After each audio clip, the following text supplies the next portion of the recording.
Yeah, talk about breaking news. Look, the lifeguard shift ended at 5 o'clock, and after that, beachgoers are allowed to be in the water up to their knees until about 8 o'clock. But what has happened? Take a look. A massive response. What happened is probably about 20 minutes ago, there was a report of a person who'd gone way out into the water and possibly had gone under. So right now, this is an investigation regarding a possible drowning, certainly a water emergency. Yeah, this is a big scramble here right now where there may be someone farther north of this point by maybe a quarter of a mile. In fact, it might be really hard to see, but there is a jet ski that's headed that way. That is a beach patrol jet ski that is headed to this location. It is the latest in a series of drownings, near drownings, and other emergencies, including rescues that we've been seeing in the past few days. Everyone here hoping this is a rescue.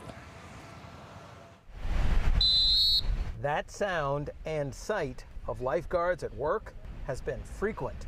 We heard all the commotion and knew something bad happened, just not sure what, but obviously not the best outcome, right? They're talking about this scene on the Seaside Heights beach Monday evening.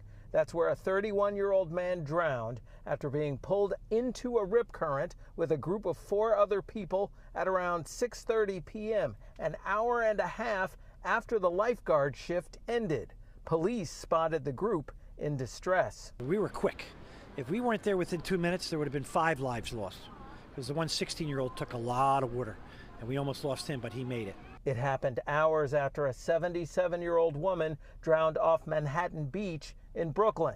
Both drownings were the latest in a string of more than a half dozen drownings, near drownings, or water rescues in our region since last weekend began. And near the same location where the drowning and rescues happened in Seaside Heights on Monday, beachgoers pointed this out.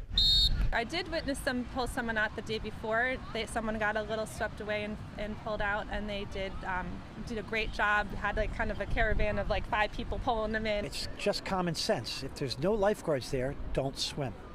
Don't swim. The police chief emphasizes the basic rule, and the mayor says they're stepping up efforts to make sure beachgoers don't go in above their knees when lifeguards end their shifts. He says warning signs are being printed in Spanish as well as English. Plus, the chief has authorized his officers, if they're belligerent about getting out of the water, we'll issue them a ticket.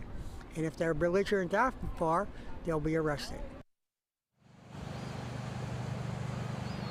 The mayor is serious, and this is the result of all of that.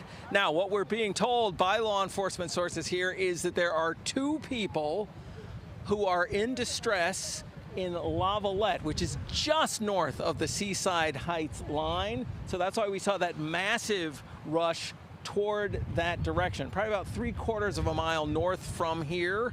That could also be involved with the issue that was here. The bottom line on all of this drives home the point that you don't go in the water, at least here, above your knees if there is no lifeguard present. And better than that, maybe not go in the water at all without a lifeguard. That is the latest from here in Seaside Heights as this developing story continues. We'll keep you updated, certainly. Reporting live, I'm James Ford, Pix 11 News.